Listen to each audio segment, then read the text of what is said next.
नमस्कार विद्यार्थी मित्रांनो, स्वागत आहे आपल्या आजच्या या व्हिडिओमध्ये. आजच्या या व्हिडिओमध्ये आपण बघणार आहेत NMMS जे आपले पेपरचं विश्लेषण चालू आहे. याच्या आधीचे पहिले प्रश्न पूर्ण आपण व्हिडिओमध्ये बनवून टाकले. तर जर तुम्हाला काही अडचण असेल तर ते तुम्ही व्हिडिओ पाहून बघू शकता. तर हा जे प्रश्न आहे पुढचा प्रश्न क्रमांक 78 ते 79 साठी सूचना आहेत. काय सूचना आहेत? तर बघा, राजू ईशान्य दिशेकडे 7 किमी गेल्यानंतर वळून नैऋत्य दिशेकडे 8 किमी गेला. तिथून वायव्य दिशेकडे 3 किमी गेल्यानंतर उजवीकडे वळून 1 किमी जाऊन थांबला तर खालील प्रश्नांची उत्तरे द्या. तर पहा, 2 प्रश्न आहेत. 2 प्रश्न म्हणजे 2 मार्क आणि अत्यंत सोपा दिशावरला प्रश्न, अत्यंत सोपा. तर दिशावरला प्रश्न सोडत असताना प्रथम तर आपल्याला काय माहिती पाहिजे की कुठली दिशा कुठीकडे आहे. तर या ठिकाणी पहा, तर आपल्या उजव्या हाताला कधी सुद्धा कोणती दिशा पकडायची? तर पूर्व. कुठली पकडायची? इकडं पूर्व. इकडं कोणती पकडायची? पश्चिम. म्हणजे कुठेही बसू आपण. मग आपण जर विचार केला तर आपण घरी बसले एका जागेवर, आपण म्हणजे सूर्य इकडून निघतो, सूर्य इकडून निघल्यावर पूर्व इकडेच आहे, तर पेपरला आपण वेगळ्या दिशेला बसणार. मग मग आपल्याला कागदावरली दिशा माहिती असणे अत्यंत गरजेचं आहे. पूर्व, पश्चिम, वरची दक्षिण कधी पण वरची दिशा कोणती असते? तर वरची जी दिशा असते कागदावरली ती असते उत्तर आणि खाली असते दक्षिण. त्याच्यानंतर ह्या झाल्या मुख्य दिशा आणि त्यानंतर आपण बघणार आहे उपदिशा. तर लक्षात ठेवा, पश्चिम आणि उत्तर याच्यामध्ये जी असते ही वायव्य, ज्यामध्ये आपल्या वायव्येला पाकिस्तान आहे, वायव्य. त्यानंतर त्याच्या समोरची दिशा जी ही आग्नेय, आग्नेय. त्याच्यानंतर इकडं ईशान्य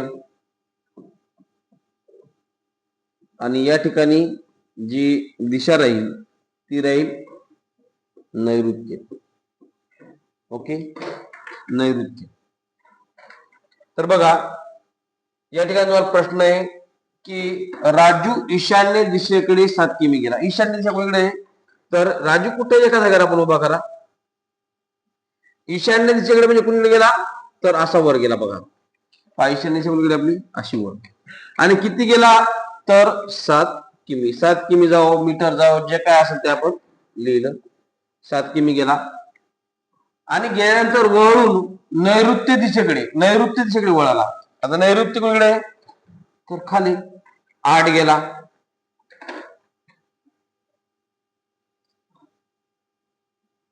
8 किमी गेला. ओके, म्हणजे इकडे आला पुन्हा. तिथून वायव्य दिशेकडे किती गेला? 3 किमी गेला. तिथून तो या ठिकाणी गेला वायव्येकडे आणि गेला किती किमी? 3 किमी. ओके, आता हे जे अंतर हे फक्त 1 किमीच आहे. किती अंतर? फक्त 1 किमी. कारण की 7 पहिले गेला, पुन्हा वापस 8 आला, म्हणजे हे अंतर किती झालं? 7. एकूण अंतर हे 8. पुन्हा वायव्येकडे वायव्येकडे 3 किमी गेल्यानंतर उजवीकडे वळून, आता उजवीकडे वळणं म्हणजे घड्याळाच्या दिशेने वळणं. आणि किती गेला? तर 1 किमी गेला. घड्याळाच्या दिशेने वळून 1 किमी गेला म्हणजे 1 किमी. मग हे 1 किमी, हे 1 किमी. आता लक्षात ठेवा, आता आपल्याला नेमका प्रश्न विचारला काय, तर ते आपल्याला आता पाहावं लागेल. मग ही जर 3 किमी असेल तर ही पण काय असते? मग 3च किमी आहे. कारण का हा काय? आयत. आणि आयताच्या समोरील बाजू ज्या असतात ह्या काय असतात? सारख्या असतात, सम असतात. ओके, आता प्रश्न काय? मूळ ठिकाणापासून तो कोणत्या दिशेत आहे? तर मूळ ठिकाण हे आणि मूळ ठिकाणापासून कोणत्या दिशेत आहे? तर या ठिकाणी वायव्य. मूळ ठिकाणापासून कोणत्या दिशेत आहे? वायव्य. तुम्हाला कसं? तर आता पहा, बघा या ठिकाणी दिशा कोणती वाटते? पहा, इथं आणि इथं कोणती दिशा वाटते? तर ती या भागात जर आपण पाहिलं तर तिथं वायव्य दिशा आहे. मूळ ठिकाणापासून म्हणजे मूळ ठिकाण पासून कुठे शब्द लागला मूळ पासून मग पासून म्हणजे इथून त्याने वर गेला पाहिजे आलं लक्षात चला ठीक आहे आणखी एक प्रश्न असल्यामुळे मी काय करतो ही आकृती समोर समोर घेतो बघा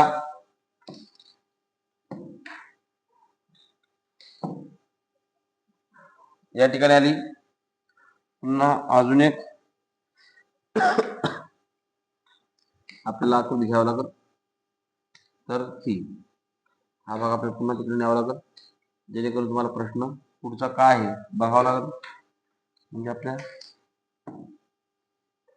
लक्षात येईल ठीक आहे तर बघा आता पुढचा प्रश्न काय म्हणते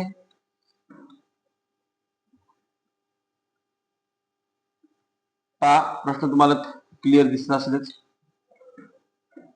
ओके तर प्रश्न आहे मूळ ठिकाणापासून तो किती अंतरावर आहे हा मूळ ठिकाण हे कोणतं ठिकाणी मूळ तर हे मूळ ठिकाण आहे आणि सध्याच आहे बरोबर आहे सध्या इथं आहे मग मूळ ठिकाणापासून म्हणजे इथून किती किमी आहे ना आधीच काढलं होतं आपण किती 3 किमी कुठे पर्याय 3 किमी बघा पर्याय क्रमांक 3 अलग उत्तर ओके अशा पद्धतीनं दिशावरला प्रश्न सोडवायचा असतो त्यानंतर पुढचा प्रश्न जर तुम्हाला काही अडचण असेल काही कळत नसेल तर मला कमेंट करून सांगा त्याच्यामध्ये की सर हा भाग पुन्हा मला समजून सांगा आपण पुन्हा समजून सांगायचा त्या ठिकाणी प्रयत्न करीत पुढील प्रश्न तुमच्या समोर घेऊन येत आहे तर बघा प्रश्न काय आहे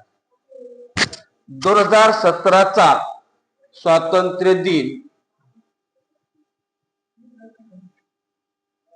2017चा स्वातंत्र्य दिन मंगळवारी होता तर शिक्षक दिन कोणत्या वारी होता आता या ठिकाणी पहा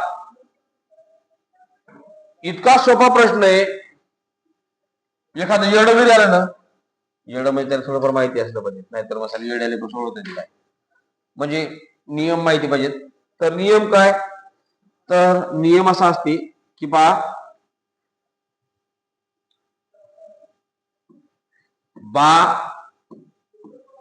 शी स्वा आणि टी बाशिसवाटी आता हे जे बाशिसवाटी आहे आता बाशिसवाटी म्हणजे काय तुम्ही सांगा बशीत वाटी काय तर बशीत वाटी नाही बाशिसवाटी मग बाशिसवाटी म्हणजे काय तर बालदिन या ठिकाणी काय येईल बा म्हणजे तर बालदिन ओके त्याच्यानंतर शी म्हणजे काय तर शिक्षक दिन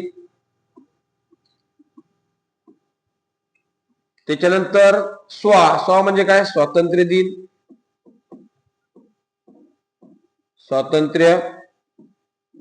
दिन त्याच्यानंतर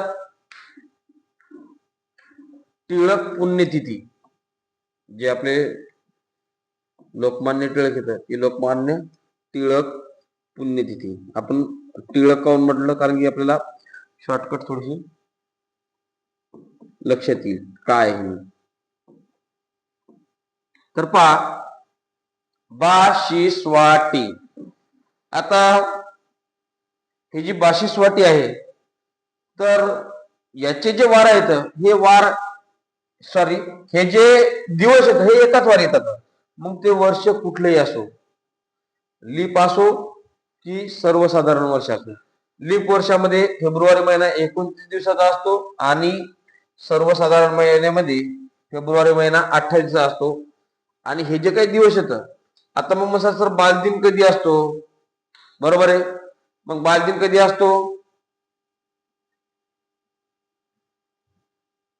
सांगा बरं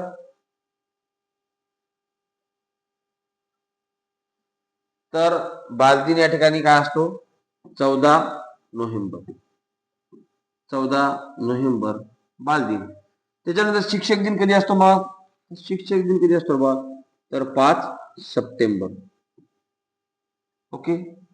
त्यानंतर स्वातंत्र्य दिन. स्वातंत्र्य कधी असतो? 15 ऑगस्ट.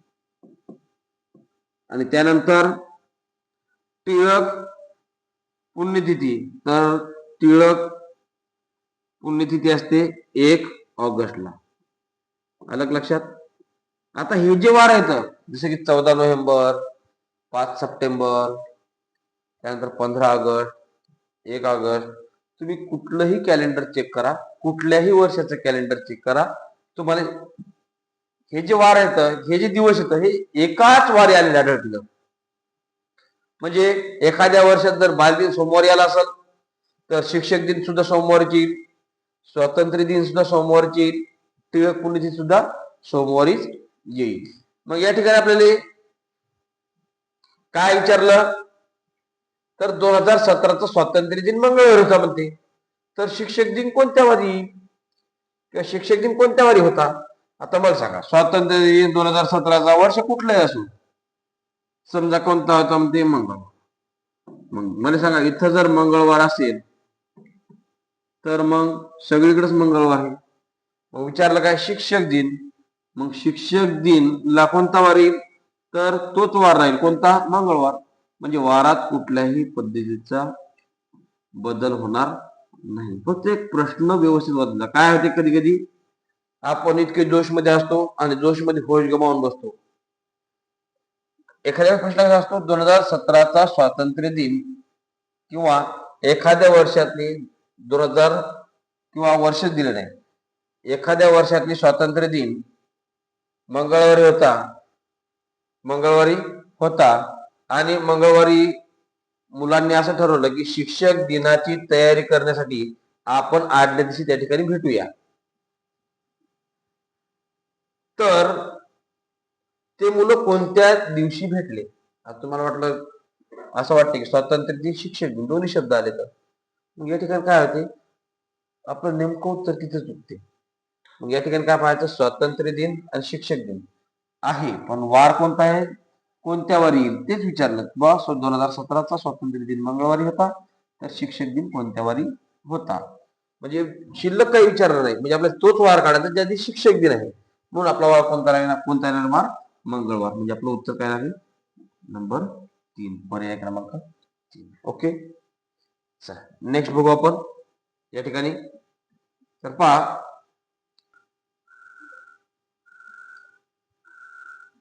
चला पुढचा प्रश्न बघूया आपण काय.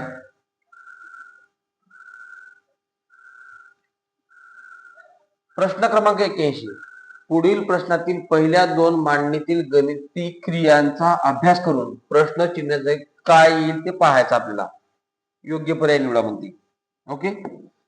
मग या ठिकाणी 4 7 53 येत, 6 9 87, 1 7 आणि प्रश्नचिन्ह आहे. ओके. मग या ठिकाणी काय असेल, तर ही वर्गाच्या जवळ दिसते. म्हणजे या ठिकाणी 7चा वर्ग. 7चा वर्ग किती आहे बा? तर या ठिकाणी 7चा वर्ग आहे 49. आणि ही संख्या मिळवून टाकली त्यातली किती होतं पहा बरं, 53. बरोबर आहे. तर पुढचं पाहू आपण. 9चा वर्ग, तर 9चा वर्ग ते 81. बरोबर आहे, 81. आणि त्यातली हे जर 6 टाकले आपण तर किती होतं? 81 6 87. म्हणजे पायातली संख्या म्हणजे टाकली त्याच्या. बरोबर आहे. वर ज्या संख्या दिल्या त्याच्या खालची आपल्याला त्या पायाची संख्या भेटा लागली. म्हणजे डबल आपल्याला काय करायचं, 7चा वर्ग. 7चा वर्ग किती आहे? 49. बरोबर आहे. आणि त्यात एक हे मिळवा 50. पर्याय आहे का 50? पर्याय हो, पर्याय क्रमांक 2. आलं लक्षात? एकदम सोपा इझी प्रश्न आहे. ठीक आहे. चला आपण नेक्स्ट प्रश्न पाहू आपण काय आहे. आता या ठिकाणी नेक्स्ट प्रश्न काय आहे, तर हा जो प्रश्न आहे तर मला सेम दिसायला तसाच काहीतरी संख्या दिसायला. ओके, संख्या.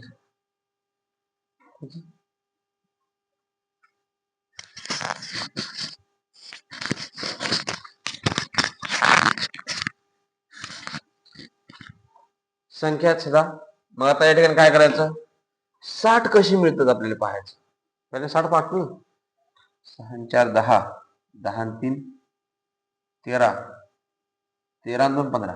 ओके, म्हणजे या बाहेरच्या अंकाची काय केली या ठिकाणी, बेरीज केली. मग बाहेरील अंकाची बेरीज केली, बेरीज झाली आपली 15. किती आली बेरीज, 15. आणि 15 गुणिला जर आपण 4 केलं तर 15 चे किती भेटतात आपल्याला, 60. ओके, आता हे 60 आलं, पुढची 40 ते का पाहा लागेल ना. 4 आणि 3 7, 7 आणि 2 9, 9 आणि 1 10. 10 गुणिला आपण किती करायला लागले, 4च करायला लागतील. 10 चूक 40. ओके, जमला. त्याला पुढचा आता मग या ठिकाणी काय, तर 20 आणि 15 35, 35 आणि 3 38, 38 आणि 9, 38 आणि 9 या ठिकाणी तिला 47 आणि गुणिले 4 करायचे तर. ओके, 4 7 28, 8 हा 4 2 4 चूक 16, 16 आणि 2 18, 188. पर्याय आहे का, 181 नाही. ओके, 188 बरोबर पर्याय या ठिकाणी आहे. चला या ठिकाणी आपल्याला पुढचा प्रश्न बघायचा आहे. पुढचा प्रश्न पाहू आपण काय आहे ते.